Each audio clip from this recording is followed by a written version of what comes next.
Hello and welcome back to Solid. My name is Jake. Today is Sunday, May 12th. It's about 9 p.m. And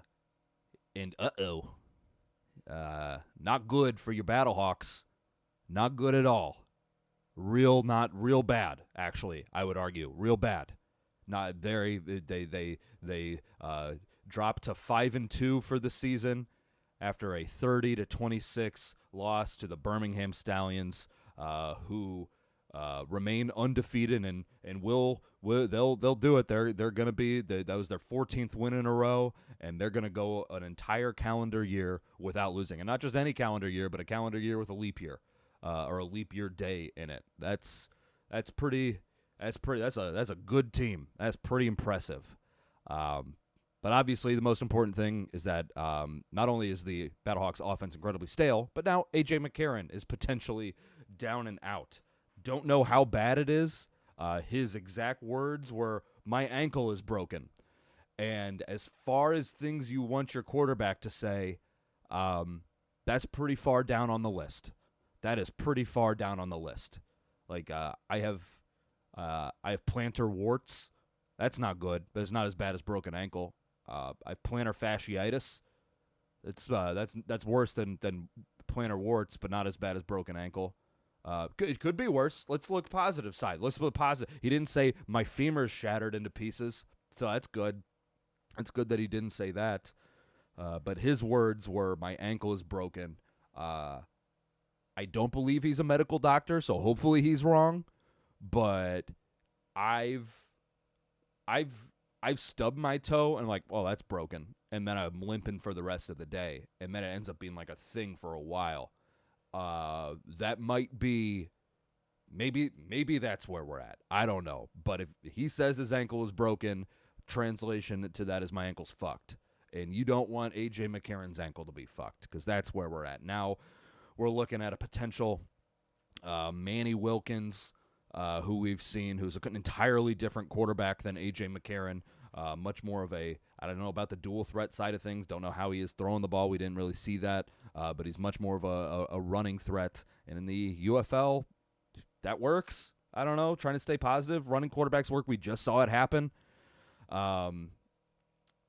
But Brandon Silvers is much more of a one-to-one adjacent replacement. Again, not a close to being a one-to-one replacement, but he plays the style of quarterback as A.J. McCarron. So I don't know what we're going to see going forward, but I imagine it'll be a minute without A.J. McCarron. Yuck. Not good. But again, trying to stay positive, this offense is in need of a makeover. This offense is in need of a makeover, and maybe having a new starting quarterback that's the kick in the ass that Bruce Gradkowski and Anthony Beck need. Maybe that's the kick in the ass that they need to do some kind of a makeover on this offense, because what they're doing is not working. They were 4 for 12 in third downs in this game. Not a math guy, but I know that's 25%. They were 25% on third downs, man. 4 for 12. 2 for 3 on fourth downs. Just a kick in the dick. But as for A.J. McCarron this game, he was 19 for 32, 161 yards. That's a 59% completion percentage. Had a single touchdown and an interception. Takeaway offensively for this game, other than the obvious, your quarterback's ankles fucked, is catch the goddamn ball, man. When again, I talked about this last week. Whenever a team says, "Oh, we need to execute," what the hell does that mean? In this case, the execution is catching the ball when it hits you in the damn hands, man. Catch the ball and hit you when it hits you in the damn hands on third down. On third down, do that, please. Yes, congratulations if you can convert on first and second down. Hats off, great. Unfortunately, that's not going to happen every time, and when you have 12 third downs and you don't convert on them, that's where we're seeing trouble. Looking at AJ's progression, just his third down plays. 3rd and 2 at the beginning of the game, incomplete to Hakeem Butler. Next third down that he threw was an interception. Third down after that, gain of 11. He threw that good one to Darius Shepard. Nice. Third and 7, Darius Shepard gets 11 yards. Third and 3, throws it to Stephen Mitchell. Stephen Mitchell gets 5 yards. Great. Third and 16 to Jake Sailors, incomplete. Third and 1, incomplete to Hakeem Butler. Buddy, we got to do that. And then they ended up kicking the field goal there. I think, or maybe they went for it on 4. I can't remember which one that was. It all blended together with this absolute garbage disposal of a game on offense. A.J. McCarron on third and 10 in the third quarter, incomplete to Stephen Mitchell. I believe that was the one that hit him in the hands when he was in double coverage. Third and 7, score a touchdown to Jake Sailors. Love that. Third and 5, complete to Hakeem Butler for 6 yards. Third and 8, complete to Hakeem Butler for 15 yards. Third and 8, incomplete to Hakeem Butler. And then the third and 2 where they snap the ball, and then fourth and 2, incomplete to Ja'Cour Pearson. Man, it's just not good. And the thing about that, you didn't hear a whole lot of names there. And that would be because only 5 players got the ball thrown to them this game. Only 5, man. You can't.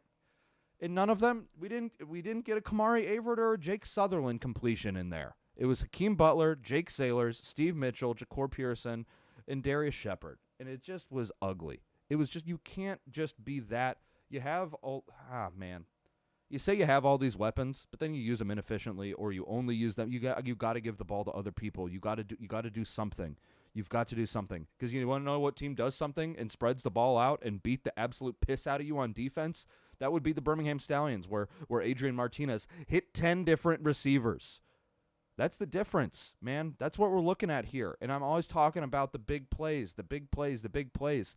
This game, Battlehawks had 3 big plays for 82 yards, just 3 of them, where the Stallions had 8 for 155. Normally, we're looking at the exact opposite of that. We're looking at playing the Roughnecks. The Roughnecks have 4 big plays for 70 yards. The Battlehawks have 7 for 185 or something like that. And it's just the complete flip side. If you don't get those big plays with the way that this offense is built and runs, it's not going to work. It's not going to work. A.J. McCarron was 12 for 15 on short passes, anything less than 5 yards, and stuff behind the line of scrimmage. Congratulations on doing easy completions. The screen passes, man, easy completion. Not doing anything with it.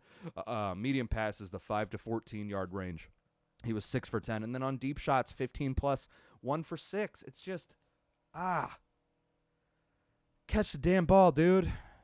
Hits you in the hands, catch the damn ball. And I guess the Stallions had drop issues themselves, but 19 for 32 for 161 yards is just not good. And then to supplement that with a running game that was, I thought that it looked like it was going well, like relatively well, but they just went away from it. And I guess in their defense, so Jake Sailors had 10 carries, and that was the most. They had 14 real rushes. This says they had 15 rushes. The stats do, because it says Mike Panashuk had a rush. That's the center had a rush. Okay, no, did he recover a fumble maybe or something like that? I don't know what the hell they're talking about there. But they had 14 carries, and Jake Sailors had 10 of them. It's like you're not giving the running game a chance. To be fair, the way to beat this Stallions team is to throw the ball. So I guess good general idea, bad game plan. Man, you got to shake this up. You got to shake this offense up. This is 3 weeks in a row where the offense is like pulling teeth. Yes, they're scoring points in 2 of the last 3 games. They won them doing this kind of thing, but it's just you see this. You see this, and this is not an offense that is consistent, and it is not an offense that I mean, we're here to win a championship. That's what this is for. Congratulations on winning a few games, but your stale offense just lost to the best. You got to be able to beat the best team in the league. You want to be the best team in the league, and there's no parity in this league. So yes, they did beat teams, but teams are dog shit in this league. Teams are dog shit in this league. For reference, the Stallions won and the Panthers won. The USFL division is set. There are 3 weeks left in this season, and it's set. There's no reason for those teams to play. It's set. The Stallions and the Panthers are going to play each other in the playoffs. That's just, and there's 3 weeks left. Teams are dog shit. I don't know, man. So yes, Battlehawks beat the Showboats and the Roughnecks. those teams are garbage. They're already out.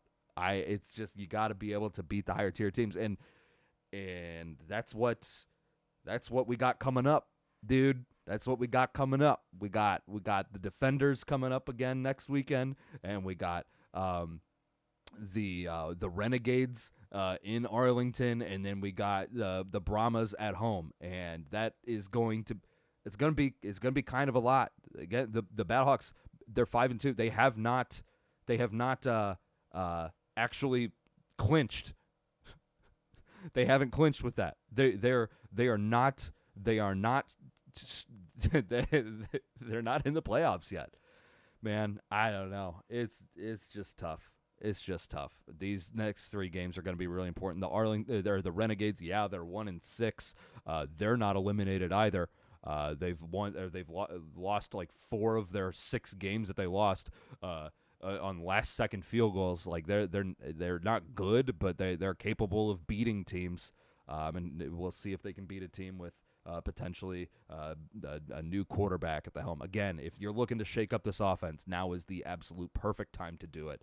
I like the idea of getting a Manny Wilkins in there. See if the guy can throw the ball. I mean, honestly, if he can throw the ball, maybe the receivers will come down with it.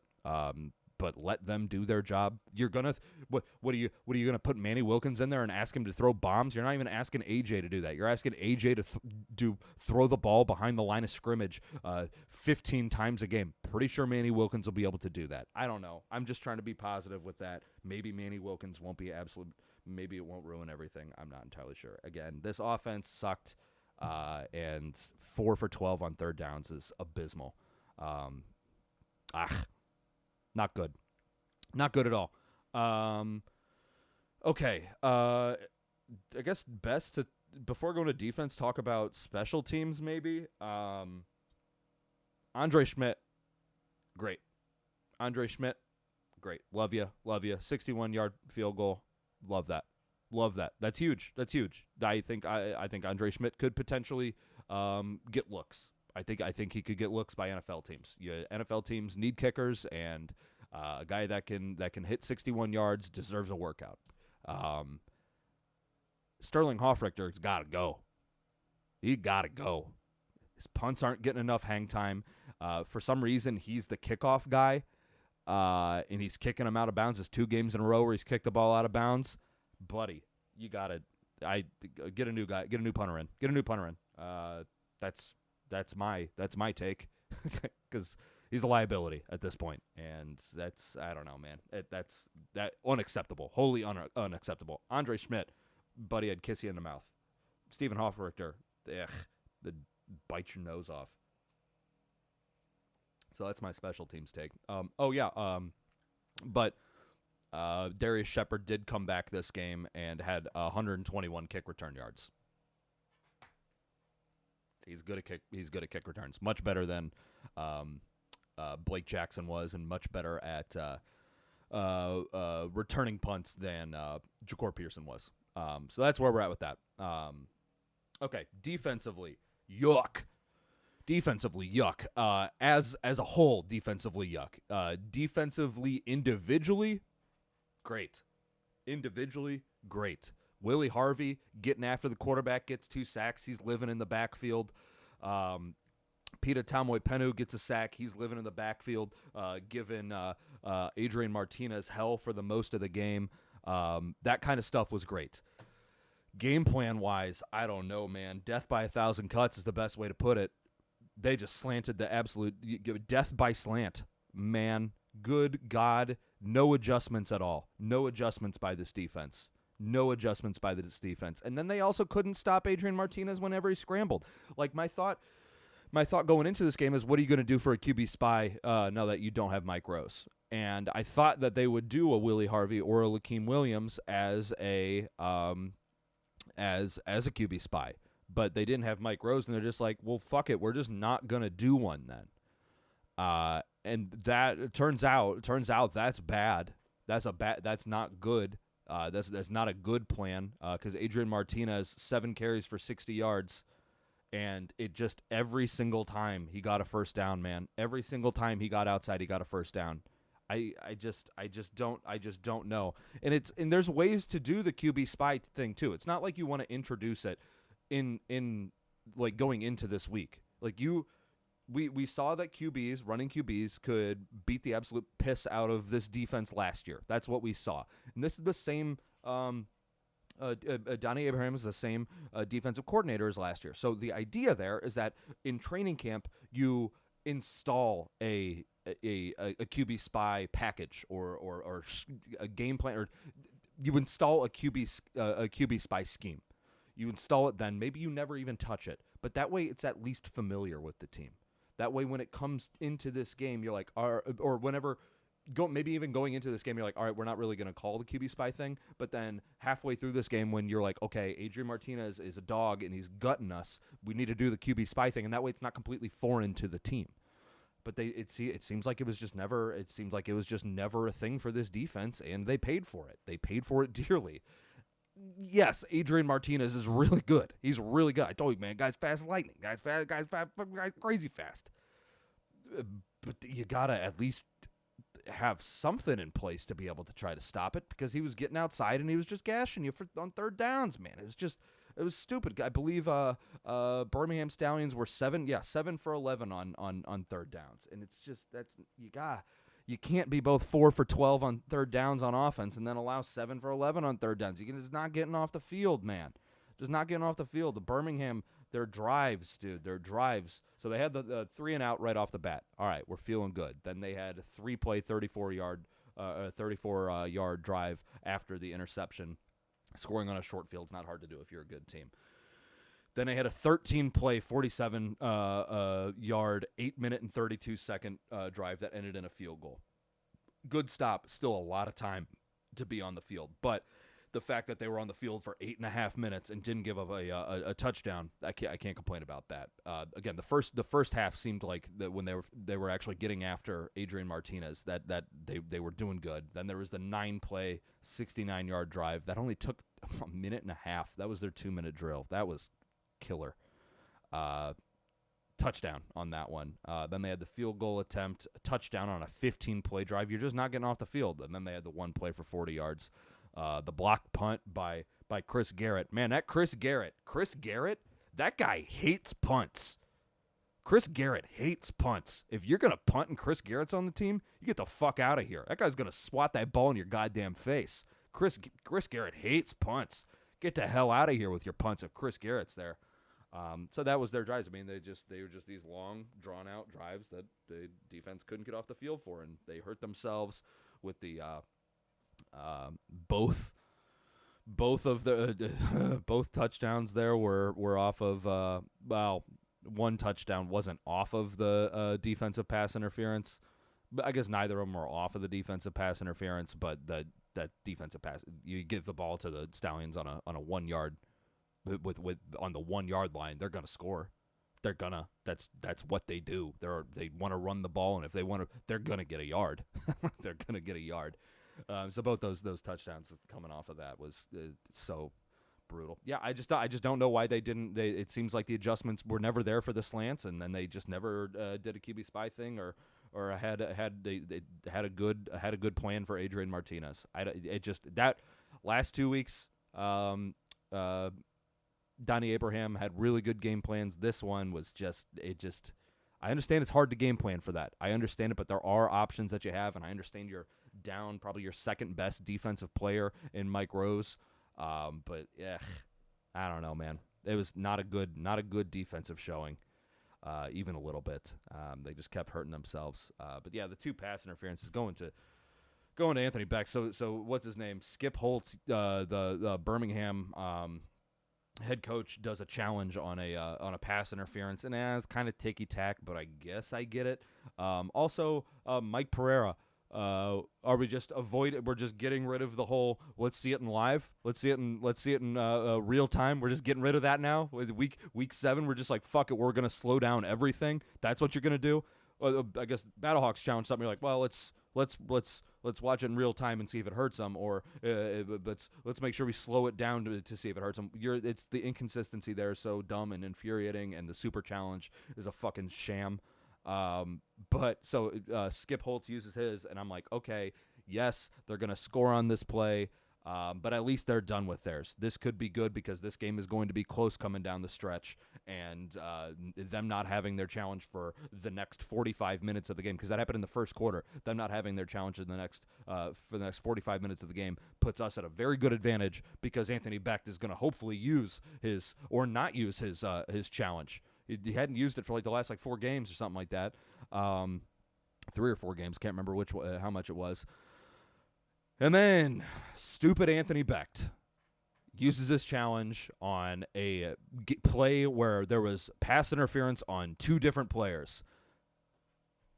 I in the second quarter, and I don't know. He challenges that there wasn't a defensive pass interference on 2 different players. It wasn't a scoring play. I guess it kind of was. Not in complete essence, it wasn't a scoring play. Using it when you're on offense, they're using it when you're on defense and they do score, like on a hold or something like that. That's what I mean by using it on a scoring play. Or saving it until the fourth quarter. Those are the rules. Those are the rules. Those are the rules that we abide by and we die by. Get that tattooed on your hand, Anthony Becht, because this was a really, really, really stupid one. You probably could have got somebody for holding on that 40-yard touchdown pass by that Kevin Austin or whatever the hell the guy's name was. You probably could have used that there. You really probably could have. Otherwise, yeah, using it to say there was no pass interference on 2 players, you're so dumb. That's so stupid. I don't know, man. It was an ugly game. Offense didn't catch the ball, didn't stay on the field. Defense couldn't get off the field, didn't adjust, and didn't have a good game plan for a really good player, which is, I understand, a tough thing to do, but still kicking the dick. And now you're out the most important and best person on your team. So that's things are dire. But looking ahead, like I said, we got a bunch of conference games coming up. They're going to be very important. Need to win at least 2 of those games. I don't know. It's tough. It's going to be tough sledding. The Battlehawks are a half a game ahead of the San Antonio Brahmas. Both teams are 5-2. Luckily, right now we have the half game advantage over the Brahmas because we did beat them. The rematch for that game is going to be in Week 10. Which means that there's a very good chance that home field advantage, which is going to be important because there was a lot of pre-snap penalties on offenses at the Dome. That happens. It's going to be very important getting that home field advantage. That might come down to Week 10, which is just real tough. If they're even in that spot. But that's where we're at. That is the reaction. Not good. Things are bad. I'll be back with you guys later on this week with a recap and with a bird's eye preview. We're in deep, fellas and gals. Everybody, we're in deep. Anyway, my name's Jake. This has been Solid. I don't know why I didn't do this at the beginning. If you're listening to this, you want to watch it, Solid Pod on YouTube. If you're watching this and you're like, this guy's sad looking and I don't want to look at him because he looks hungover because he is, then you can just listen to it. So that's where we're at. I guess it's a personal thing to lighten the mood at the end of this. Went to the UFC fights last night. Saw a man get the soul separated from his body by a head kick. That's awesome. If you have the opportunity to do that, absolutely do it. Watch a man get kicked in the face, and it'll cheer you up. That's where we're at. Thank you guys for listening to Solid. I'll talk to you later. Go Battlehawks. Cause the law. Go Ironbirds. Go Birds. If you want to show your support for the team, just say something in public, and people will be like, that's probably a Battlehawks thing is what that is. I'll talk to you guys later.